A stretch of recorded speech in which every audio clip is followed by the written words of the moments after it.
I want to talk with you about the 4 things that I really wish someone had told me when my son was struggling to learn to read.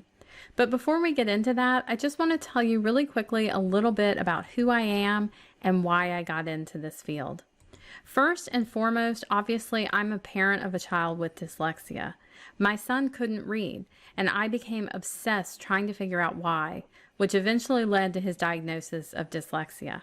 And I remember the feeling of being so overwhelmed and not knowing what to do to help him or what questions to ask, feeling guilty about what I had and hadn't tried. It was just such a frustrating experience. So initially I had a BA in English, and then when my son started struggling, I went back and I got a master's in special education with a specialization in learning disabilities. More importantly, I got trained in Orton-Gillingham for both reading and math. And Orton-Gillingham, if you're not familiar with it, is an approach to teaching kids with dyslexia, and it's kind of considered the gold standard of teaching for our kids. So in working with my son, I found out that I love teaching, and I started tutoring other kids with dyslexia. Eventually, I opened an office and brought in more tutors so we could help more kids, and that's what I still do today.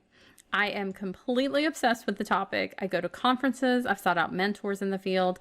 I love helping these kids and their families, and I love seeing them reach their full potential. So let's talk about how we can get them there. The first thing that I wish someone had told me is that you want to make sure that you're focusing on the big picture. And the big picture is that our children have so many areas of strength. And we don't want to get so wrapped up in trying to help them with their struggles that we take our focus off their gifts.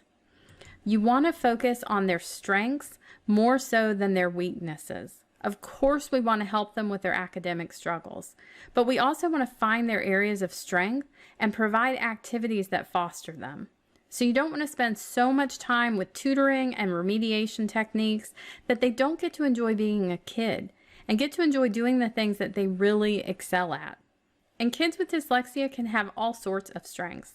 They can excel at music, sports, science, theater. Dyslexia does not in any way limit their possibilities or their potential. The second thing I wish someone had told me was how to help with their emotional well-being. We know that self-esteem can be an issue for our kids. Obviously, when a child is struggling to learn, especially to learn to read, they can feel stupid. They can get frustrated. They have a lot of anxiety and stress. They can lose their confidence. And I knew enough about self-esteem when my son was young to know that I needed to help him understand dyslexia and what it meant for him. So from a very early age, we talked about dyslexia, and I wanted him to get comfortable with the idea that he had it, and that it just meant that he learned differently, that his brain was wired differently, and it affected certain things, like his reading and his writing. Because the reality is that dyslexia is not just something that affects our kids in school. It affects every aspect of their life. When they're asked to read in Sunday school, when they have to give a presentation for Boy Scouts or Girl Scouts, when they're at a sleepover and the kids are writing notes to pass around, it's going to factor in every aspect of their life. So for their emotional well-being, you really want them to understand dyslexia, and you want them to develop self-awareness about who they are and self-acceptance, so they're comfortable and confident in who they are. Because part of who they are is a person with dyslexia. So find them role models of famous people with dyslexia that they can look up to. Or a lot of times you can find them role models in your own family, since dyslexia tends to run in families. Along those same lines, help them connect with others in their tribe. There are a lot of kids with dyslexia out there. Look for opportunities where your child can interact with them. It helps them understand that they're not alone in these struggles, that a lot of other children are dealing with the same thing. Now here's the part that I didn't know and I wish I had. You don't just need to help them understand dyslexia. You have to get them to the point where they can explain dyslexia to others, and they can be prepared for those people who are going to say hurtful things to them. And you can do that through role playing. Because the truth is that most people don't understand dyslexia. And the reality is that people are going to say things to them that can have a lasting impact on their self-esteem.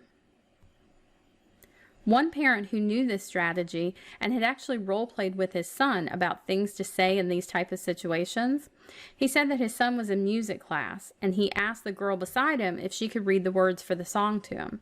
And she said, "You can't read that. Those are really easy words." And because he had role-played with his son and talked about the fact that people aren't going to understand dyslexia, and they had talked about the fact that it didn't have anything to do with his son's intelligence, it didn't bother his son at all. He just said, "Oh, see, I have this thing called dyslexia, and it makes reading hard. But almost all the people on Shark Tank have dyslexia, and they're all really smart. So it doesn't mean I'm stupid. I just have a problem reading." And the girl just said, "Oh, okay," and read the words to him. And of course, the dad was almost in tears as his son just nonchalantly told him this story.